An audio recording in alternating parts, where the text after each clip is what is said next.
अध्याय 1 rich dad poor dad Robert Kiyosaki के अनुसार।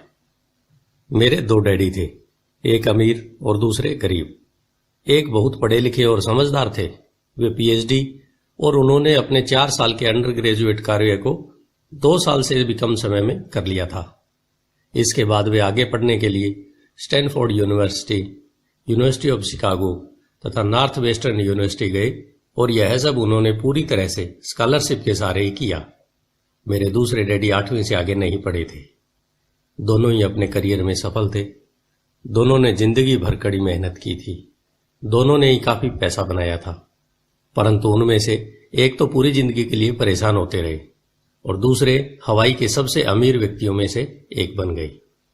एक डैडी के मरने पर उनके परिवार, चर्च और जरूरतमंदों को करोड़ों डॉलर की दौलत मिली और दूसरे अपने पीछे कर्ज छोड़कर मर गए। मेरे दोनों डैडी इरादे के पक्के, चमत्कारी और प्रभावशाली थे। दोनों ने मुझे सलाह दी, परंतु उनकी सलाहें एक सी नहीं थी। दोनों ही शिक्षा पर बहुत जोर देते थे, परंतु उनके द्वारा सुझाए गए पढ़ाई के विषय अलग अलग थे। अगर मेरे पास केवल एक ही डैडी होते तो मैं या तो उनकी सलाह मान लेता या फिर उसे ठुकरा देता। चूंकि सलाह देने वाले दो थे, इसलिए मेरे पास 2 विरोधाभासी विचार होते थे।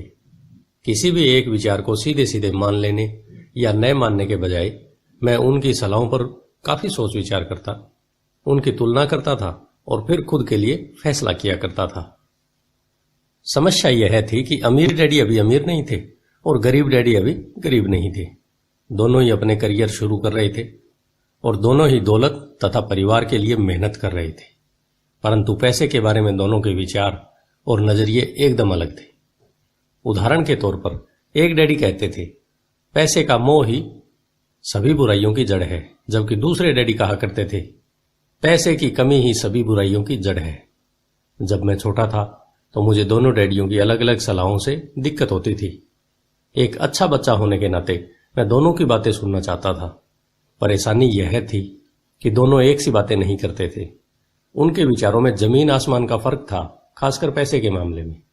मैं काफी लंबे समय तक यह सोचा करता कि उनमें से किसने क्या कहा, क्यों कहा और उसका परिणाम क्या होगा। मेरा बहुत सा समय सोच विचार में ही गुजर जाता था। मैं खुद से बार बार इस तरह के सवाल पूछा करता, उन्होंने ऐसा क्यों कहा, और फिर दूसरे डैडी के द्वारा कही हुई बातों के बारे में भी इसी तरह के सवाल पूछता। काश मैं यह बोल सकता, हाँ वे बिल्कुल सही हैं, मैं उनकी बातों से पूरी तरह सहमत हूं, या यह कहकर मैं सीधे उनकी बात ठुकरा सकता था। बुढ़े को यह भी नहीं पता कि वह क्या कह रहा है। क्योंकि दोनों ही मुझे प्यार करते थे, इसलिए मुझे खुद के लिए सोचने पर मजबूर होना पड़ा। इस तरह सोचना मेरी आदत बन गई, जो आगे चलकर मेरे लिए बहुत फायदेमंद साबित हुई। अगर मैं एक तरह से ही सोच पाता तो यह मेरे लिए इतना फायदेमंद नहीं होता। धन दौलत का विषय स्कूल में नहीं बल्कि घर पर पढ़ाया जाता है। शायद इसीलिए अमीर लोग और ज्यादा अमीर होते जाते हैं, जबकि गरीब और ज्यादा गरीब होते जाते हैं और मध्यम वर्ग कर्ज में डूबा रहता है। हम में से ज्यादातर लोग पैसे के बारे में अपने माता पिता से सीखते हैं। कोई गरीब माता पिता अपने बच्चों को पैसे के बारे में क्या सिखा सकता है? वह सिर्फ इतना ही कह सकता है, स्कूल जाओ और मेहनत से पढ़ो। हो सकता है वह बच्चा अच्छे नंबर से कॉलेज की पढ़ाई पूरी कर ले, फिर भी पैसे के मामले में उसकी मानसिकता और उसके सोचने का ढंग एक गरीब आदमी जैसा ही बना रहेगा। यह सब उसने तब सीखा था जब वह छोटा बच्चा था। धन का विषय स्कूलों में नहीं पढ़ाया जाता। स्कूलों में शैक्षणिक और व्यावसायिक निपुणताओं पर जोर दिया जाता है, न कि धन संबंधी निपुणता पर। इससे यह साफ हो जाता है कि जिन स्मार्ट बैंकर्स, डॉक्टर्स और अकाउंटेंट्स के स्कूल में अच्छे नंबर आते हैं, वे जिंदगी भर पैसे के लिए संघर्ष क्यों करते हैं। हमारे देश पर जो भारी कर्ज लदा हुआ है, वह काफी हद तक उन उच्च शिक्षित राजनेताओं और सरकारी अधिकारियों के कारण है जो आर्थिक नीतियां बनाते हैं। और मजे की बात यह है कि वे धन के बारे में बहुत कम जानते हैं। मैं अक्सर नई सदी में आने वाली समस्याओं के बारे में सोचता हूं। तब क्या होगा जब हमारे पास ऐसे करोड़ों लोग होंगे जिन्हें आर्थिक और चिकित्सकीय मदद की जरूरत होगी। धन संबंधी मदद के लिए या तो वे अपने परिवारों पर या फिर सरकार पर निर्भर होंगे। क्या होगा जब मेडिकेयर और सोशल सिक्योरिटी के पास पैसा खत्म हो जाएगा? किस तरह कोई देश तरक्की कर पाएगा? अगर पैसे के बारे में पढ़ाई की जिम्मेदारी माता पिता के ऊपर छोड़ दी जाएगी, जिनमें से ज्यादातर गरीब हैं या गरीब होंगे, चूंकि मेरे पास दो प्रभावशाली डैडी थे, इसलिए मैंने दोनों से ही सीखा। मुझे दोनों की सलाह पर सोचना पड़ता था। इस तरह से सोचते सोचते मैंने यह भी जान लिया कि किसी व्यक्ति के विचार उसकी जिंदगी पर कितना जबरदस्त असर डाल सकते हैं। उदाहरण के तौर पर एक डैडी को यह कहने की आदत थी, मैं इसे नहीं खरीद सकता। दूसरे डैडी इन शब्दों के इस्तेमाल से चिढ़ते थे। वे जोर देकर कहा करते थे कि मुझे इसके बजाय यह कहना चाहिए, मैं इसे कैसे खरीद सकता हूं। पहला वाक्य नकारात्मक है और दूसरा प्रश्नवाचक। एक में बात खत्म हो जाती है और दूसरे में आप सोचने के लिए मजबूर हो जाते हैं। मेरे जल्दी अमीर बनने वाले डैडी ने मुझे समझाया कि जब हम कहते हैं मैं इसे नहीं खरीद सकता, तो हमारा दिमाग काम करना बंद कर देता है। इसके बजाय जब हम यह सवाल पूछते हैं मैं इसे कैसे खरीद सकता हूं, तो हमारा दिमाग काम करने लगता है। उनका यह मतलब नहीं था कि आपका जिस चीज पर दिल आ जाए उसे खरीद ही लें। वे लगभग दीवानगी की हद तक अपने दिमाग को कसरत करवाना चाहते थे और उनके ख्याल से दिमाग दुनिया का सबसे ताकतवर कंप्यूटर है। मेरा दिमाग हर रोज तेज होता जाता है क्योंकि मैं इसकी कसरत करता रहता हूं। यह इतना तेज होता जाता है, मैं इसकी मदद से उतना ही ज्यादा पैसा कमा सकता हूं। उनका मानना था कि मैं इसे नहीं खरीद सकता कहना दिमाग की आलस्य की पहचान है। हालांकि दोनों ही डैडी अपने काम में कड़ी मेहनत करते थे, परंतु मैंने देखा कि पैसे के मामले में एक डैडी की आदत यह थी कि वे अपने दिमाग को सुला देते थे और दूसरे डैडी अपने दिमाग को लगातार कसरत करवाते रहते थे। इसका दीर्घकालीन नतीजा यह निकला कि एक डैडी आर्थिक रूप से बहुत अमीर होते चले गए, जबकि दूसरे डैडी लगातार कमजोर होते चले गए। इसे इस तरह से समझे कि एक व्यक्ति हर रोज कसरत करने के लिए जिम जाता है, जबकि दूसरा व्यक्ति अपने सोफे पर बैठकर टीवी देखता रहता है। शरीर की सही कसरत से आप ज्यादा तंदुरुस्त हो सकते हैं और दिमाग की सही कसरत से आप ज्यादा अमीर हो सकते हैं। आलस्य से स्वास्थ्य और धन दोनों का ही नुकसान होता है। मेरे दोनों डैडियों की विचारधारा में जमीन आसमान का फासला था। एक डैडी की सोच थी कि अमीरों को ज्यादा टैक्स देना चाहिए ताकि बेचारे गरीबों को ज्यादा फायदा मिल सके, जबकि दूसरी डैडी सोचते थे टैक्स उन लोगों को सजा देता है जो उत्पादन करते हैं और उन लोगों को इनाम देता है जो उत्पादन नहीं करते। एक डैडी सिखाते थे मेहनत से पढ़ो ताकि तुम्हें किसी अच्छी कंपनी में नौकरी मिल जाए, जबकि दूसरे डैडी की सीख यह थी मेहनत से पढ़ो ताकि तुम्हें किसी अच्छी कंपनी को खरीदने का मौका मिल जाए। एक डैडी कहते थे मैं इसलिए अमीर नहीं हूं क्योंकि मुझे बाल बच्चों को पालना पड़ता है। दूसरे डैडी कहते थे मुझे इसलिए अमीर बनना है क्योंकि मुझे बाल बच्चों को पालना है। एक डैडी डिनर की टेबल पर पैसे और बिजनेस के बारे में बात करते थे, परंतु दूसरे डैडी भोजन करते समय पैसे की बातें करने के लिए मना करते थे। एक का कहना था जहां पैसे का सवाल हो सुरक्षित कदम उठाओ, खतरा मत उठाओ। दूसरे का कहना था खतरों का सामना करना सीखो। एक का मानना था हमारा घर ही हमारा सबसे बड़ा निवेश और हमारी सबसे बड़ी संपत्ति है, जबकि दूसरे का मानना था मेरा घर मेरा दायित्व है और अगर आपका घर आपकी नजर में सबसे बड़ा निवेश है तो आप कष्ट में हैं। दोनों ही डैडी अपने बिल समय पर चुकाते थे, परंतु उनमें से एक सबसे पहले अपने बिल चुकाता था जबकि दूसरा सबसे आखिरी में। एक डैडी का यह मानना था कि कंपनी या सरकार को आपका ध्यान रखना चाहिए और आपकी जरूरतों को पूरा करना चाहिए।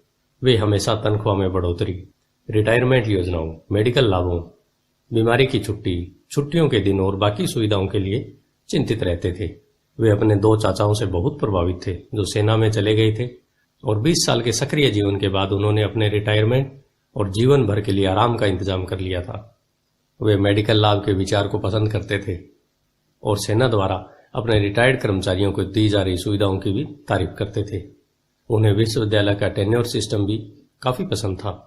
कई बार नौकरी से आजीवन मिल रही सुरक्षा और नौकरी के लाभ नौकरी से ज्यादा महत्वपूर्ण हो जाते हैं। वे अक्सर यह कहते थे मैंने सरकार के लिए बहुत मेहनत से काम किया है, इसलिए बदले में मुझे ये लाभ मिलने चाहिए। दूसरे डैडी पूरी तरह से आर्थिक स्वावलंबन में विश्वास करते थे। वे सुविधा भोगी मानसिकता के विरोधी थे। वे यह मानते थे कि इस तरह की मानसिकता लोगों को कमजोर और आर्थिक रूप से जरूरतमंद बनाती है। उनका दृढ़ विश्वास था कि आदमी को आर्थिक रूप से सक्षम होना चाहिए। एक डैडी कुछ डॉलर बचाने के लिए परेशान रहते, दूसरे डैडी एक के बाद एक निवेश करते रहते। एक डैडी ने मुझे बताया कि अच्छी नौकरी तलाशने के लिए अच्छा बायोडाटा कैसे लिखा जाए। दूसरे ने मुझे यह सिखाया कि कैसे मजबूत व्यावसायिक और वित्तीय योजनाएं लिखी जाएं जिससे मैं नौकरियां दे सकूं। दो प्रभावशाली डैडियों के साथ रहने के कारण मुझे यह विश्लेषण करने का मौका मिला कि उनके विचारों का उनके जीवन पर कितना असर हो रहा है। मैंने पाया कि दरअसल लोग अपने विचारों से ही अपने जीवन को दिशा देते हैं। उदाहरण के तौर पर मेरे गरीब डैडी हमेशा कहा करते थे, मैं कभी अमीर नहीं बन पाऊंगा, और उनकी यह भविष्यवाणी सही साबित हुई। दूसरी तरफ मेरे अमीर डैडी हमेशा खुद को अमीर समझते थे। वे इस तरह की बातें करते थे, मैं अमीर हूं और अमीर लोग ऐसा नहीं करते। एक बड़े आर्थिक झटके के बाद जब वे दिवालियापन के कगार पर थे, तब भी वे खुद को अमीर आदमी ही कहते थे। वे अपने समर्थन में यह कहते थे, गरीब होने और पैसा न होने में फर्क होता है। पैसा पास में न होना अस्थायी होता है, जबकि गरीब स्थायी होता है। मेरे गरीब डैडी यह भी कहते थे, मेरी पैसे में कोई रुचि नहीं है या पैसा महत्वपूर्ण नहीं है। मेरे अमीर डैडी हमेशा कहते थे, पैसों में बहुत ताकत है। हो सकता है आपके विचारों की ताकत को कभी भी ना मापा जा सके या फिर उन्हें पूरी तरह से समझाने जा सके। फिर भी बचपन में ही मैं यह समझ गया था कि हमें विचारों पर ध्यान देना चाहिए और अपनी अभिव्यक्ति पर भी। मैंने देखा कि मेरे गरीब डैडी इसलिए गरीब नहीं थे क्योंकि वे कम कमाते थे, बल्कि इसलिए गरीब थे क्योंकि उनके विचार और काम गरीबों की तरह थे। दो डैडी होने के कारण बचपन से ही मैं इस बारे में बहुत सावधान हो चला था कि मैं किस तरह की विचारधारा को अपनाऊं। मैं किसकी बात मानूं, अपने अमीर डैडी की या अपने गरीब डैडी की। हालांकि दोनों ही शिक्षा और ज्ञान को महत्वपूर्ण मानते थे, परंतु क्या सीखा जाए, इस बारे में दोनों की राय अलग अलग थी। एक चाहते थे कि मैं पढ़ाई में कड़ी मेहनत करूं, डिग्री लूं और पैसे कमाने के लिए अच्छी सी नौकरी ढूंढ लूं। वे चाहते थे कि मैं एक पेशेवर अधिकारी, वकील या अकाउंटेंट बन जाऊं या एमबीए कर लूं। दूसरे डैडी मुझे प्रोत्साहित करते थे कि मैं अमीर बनने का रहस्य सीख लूं, यह समझ लूं कि पैसा किस तरह काम करता है और यह जान लूं इससे अपने लिए कैसे काम लिया जाता है। मैं पैसे के लिए काम नहीं करता। इन शब्दों को वे बार बार दोहराया करते, पैसा मेरे लिए काम करता है। 9 साल की उम्र में मैंने यह फैसला किया कि पैसे के बारे में मैं अपने अमीर डैडी से सीखूंगा। यह फैसला करने का मतलब था अपने गरीब डैडी की बातों पर ध्यान न देना।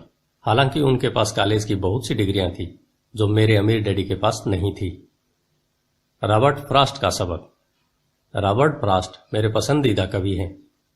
हालांकि मुझे उनकी बहुत सी कविताएं पसंद है, परंतु द रोड नॉट टेकन मुझे सबसे ज्यादा पसंद है। मैं इसकी शिक्षा का इस्तेमाल हर रोज करता हूं। द रोड नॉट टेकन, वह राह जिसे चुना नहीं गया। पीले जंगल की 2 राह बनती थी और अफसोस कि मुझे एक को चुनना था, और मैं देर तक खड़ा रहा, दूर तक, यह देखते हुए कि यह राह कहां तक जाती है, झुरमुटों में मुड़ने से पहले। फिर मैंने दूसरी राह चुनी, उतनी ही सुंदर और शायद बेहतर भी, क्योंकि यहां घास ज्यादा थी और कम लोग गुजरे थे। हालांकि लोगों के गुजरने से यहां भी उतना ही नुकसान हुआ था, और दोनों ही उस सुबह बराबर थी। पत्तियों पर काले कदम नहीं थे, और मैंने पहली को अगले दिन के लिए रखा। पर यह जानते हुए कि किस तरह रास्ते निकलते हैं, मुझे शक था कि मैं कभी लौटूंगा। मैं आह भरकर यह कहूंगा, आज से सदियों बाद शायद एक जंगल में 2 राहें बढ़ती थी। मैंने कम चली हुई राह को चुना और इसी बात से सारा फर्क पड़ा। बहुत समय गुजर चुका है, पर मैं अब भी रॉबर्ट फ्रॉस्ट की कविता पर चिंतन करता रहता हूं। पैसे के बारे में अपने पढ़े लिखे डैडी की सलाह और नजरिए को न सुनने का मेरा फैसला दुखद था, परंतु यह एक ऐसा फैसला था जिसने मेरी जिंदगी की दिशा तय कर दी। एक बार मैंने यह फैसला कर लिया कि मुझे किसकी बात सुननी है, तो उसके बाद मेरी धन संबंधी शिक्षा शुरू हो गई। मेरे अमीर डैडी ने मुझे 30 साल से भी ज्यादा समय तक सिखाया, तब तक जब तक कि मेरी उम्र 39 साल नहीं हो गई, और इसके बाद उन्होंने सिखाना बंद कर दिया। उन्होंने यह देख लिया था कि मैं वह सब समझ चुका हूं जो वे मेरी मोटी बुद्धि में भरने की कोशिश कर रहे थे। पैसा एक तरह की ताकत है, परंतु इससे भी बड़ी ताकत है वित्तीय शिक्षा। पैसा तो आता और जाता रहता है, परंतु अगर आप यह जानते हैं कि पैसा किस तरह से काम करता है, तो आप ज्यादा ताकतवर हो जाते हैं और आप दौलत कमाना चालू कर सकते हैं। केवल सकारात्मक चिंतन से ही समस्या हल नहीं हो सकती, क्योंकि ज्यादातर लोग स्कूल में पढ़ते हैं और वहां वे कभी यह नहीं सीख पाते कि इस पैसा किस तरह से काम करता है। इसलिए वे पैसे के लिए काम करने में अपनी सारी जिंदगी बर्बाद कर देते हैं। मेरी शिक्षा जब शुरू हुई थी तब मैं केवल 9 साल का था और इसी कारण मेरे अमीर डैडी ने मुझे जो पढ़ाया वे बहुत आसान थे और सारी बातों को छोड़कर विचार किया जाए तो उन्होंने मुझे 30 साल तक कुल 6 महत्वपूर्ण पाठ पढ़ाए। यह पुस्तक उन्हीं 6 पाठों के बारे में है और इसे भी उतना ही आसान बनाने की कोशिश की गई है जितना कि मेरे अमीर डैडी ने मुझे मेरे लिए आसान बनाया था। यह पाठ आपके लिए जवाब की तरह नहीं लिखे गए हैं बल्कि मार्गदर्शक की तरह लिखे गए हैं, ऐसे मार्गदर्शक जो ज्यादा अमीर बनने में आपकी और आपके बच्चों की मदद करेंगे, चाहे बदलती हुई इस अनिश्चित दुनिया में कुछ भी होता रहे। धन्यवाद। आइए चलते हैं अध्याय 2 की तरफ, जो है अमीर लोग पैसे के लिए काम नहीं करते। आपका दिन शुभ हो।